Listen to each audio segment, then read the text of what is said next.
Épuisées par leur périple, les troupes à pied d'Harold forment un mur de boucliers.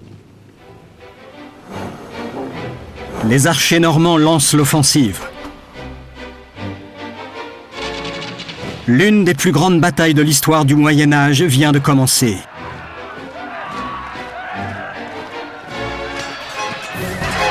La cavalerie normande tente de charger, mais sans réelle efficacité, car même les destriers peinent à gravir les pentes abruptes des collines de Senlac. Dès le départ, les troupes de Guillaume connaissent les pires difficultés. Si les Normands disposent de la meilleure cavalerie d'Europe, l'armée d'Harold possède elle aussi des armes très efficaces. Maniée à deux mains, cette hache de guerre était l'arme anglaise la plus redoutable qui soit. Elle permettait d'abattre un cavalier et son cheval en une seule fois. C'était une arme absolument dévastatrice.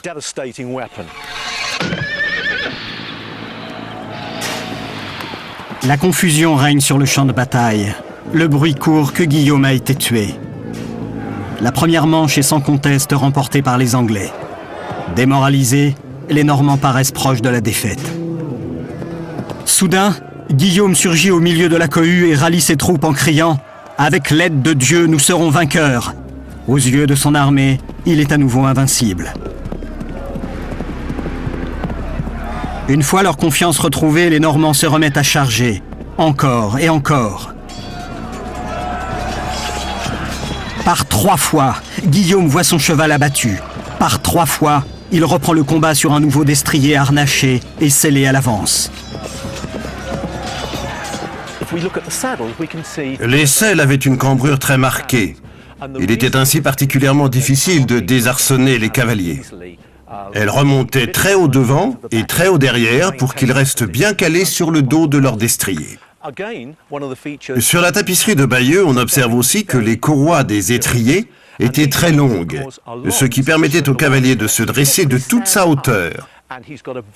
Il pouvait ainsi se servir de son épée ou de sa lance dans les meilleures conditions.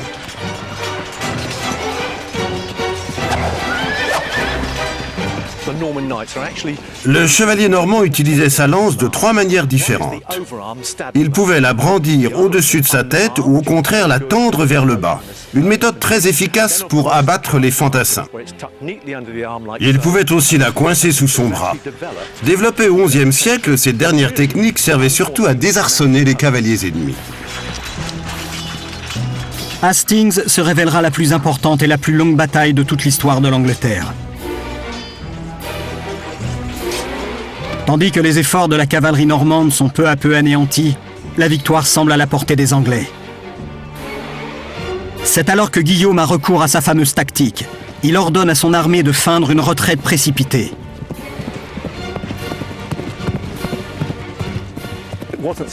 Ce n'était pas une manœuvre improvisée sur le coup, mais une tactique qu'il avait déjà utilisée auparavant. Il a ordonné à ses chevaliers, à ses fantassins et à ses archers de charger les troupes anglaises, puis de faire demi-tour comme s'ils prenaient la fuite. Croyant leur victoire assurée, les Anglais ont alors rompu les rangs pour les poursuivre. Mais une fois dans la vallée, les Normands ont à nouveau fait demi-tour et les ont terrassés. Sûrs de leur victoire, 1 millier d'Anglais se lancent à la poursuite des Normands. Une erreur qui leur sera fatale. Au signal de Guillaume, la cavalerie normande encercle les défenses anglaises à présent dispersées et les extermine sans pitié. Après un combat acharné de plus de 8 heures, les Anglais voient disparaître leurs chances de victoire. On a longtemps cru que cette partie de la tapisserie de Bayeux représentait Harold, mortellement blessé par une flèche reçue dans l'œil. Aujourd'hui, certains historiens se permettent d'en douter. Ils affirment que ce personnage n'est pas Harold. Ce serait plutôt celui-ci, qui se fait éventrer par un chevalier normand. Quoi qu'il en soit, la mort du roi d'Angleterre est un fait indéniable.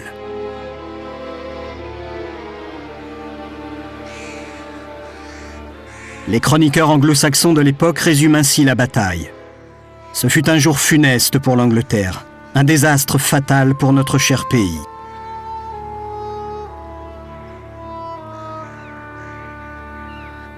Maintenant qu'Harold est mort, l'Angleterre se voit dotée d'un nouveau roi et d'un nouvel avenir.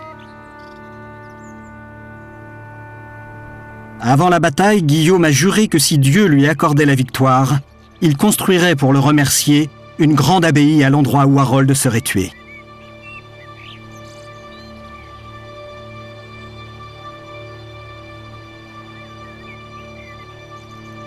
L'ancien roi sera effectivement inhumé dans une abbaye érigée par son vainqueur pour montrer à tous que depuis l'époque de Rollon, Dieu est toujours resté aux côtés de ses serviteurs, les Normands.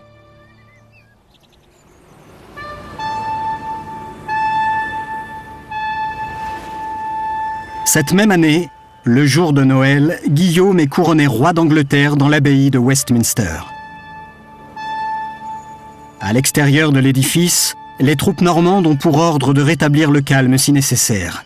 L'atmosphère est tendue.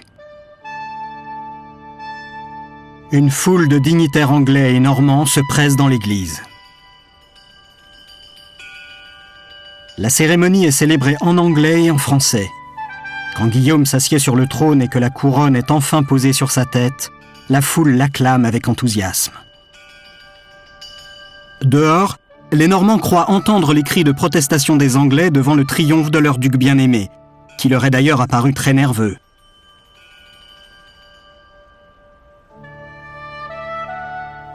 La confusion est à son comble lorsqu'un incendie se déclare accidentellement et que la fumée commence à envahir l'abbaye.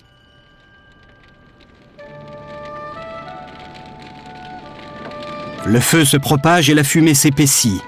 En proie à une panique soudaine, les membres de l'assistance se précipitent à l'extérieur.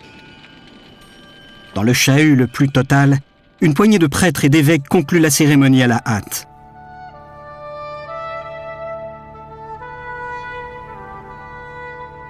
Le règne du nouveau roi d'Angleterre commence donc dans un chaos indescriptible. Les Anglais y voient les débuts sinistres d'une nouvelle ère.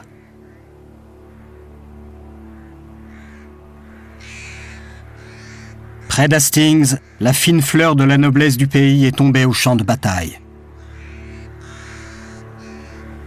Les chroniqueurs anglo-saxons concluent « Désormais, l'Angleterre est aux mains des étrangers ».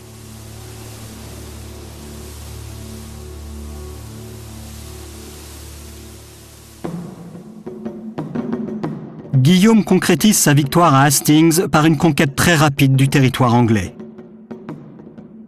Au cours des 20 premières années de son règne, il y fait construire plus de 500 châteaux à motte. Ceux qui occupent des positions stratégiques sont ensuite transformés en édifices de pierre plus imposants, par exemple à Douvres.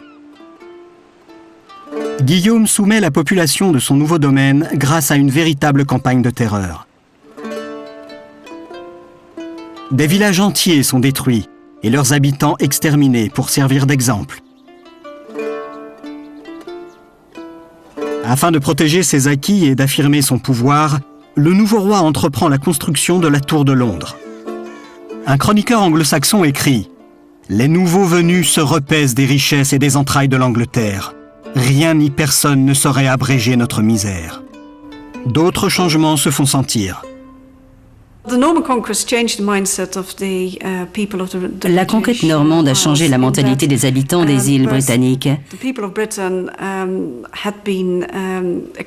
Les Anglais se considéraient auparavant comme un peuple du Nord, proche des Danois et des Norvégiens. Après l'arrivée de Guillaume, ils doivent désormais se tourner vers le sud, vers Londres, vers le sud-ouest de l'Angleterre, vers la Normandie bien sûr, et même vers le sud de la France. Les imposants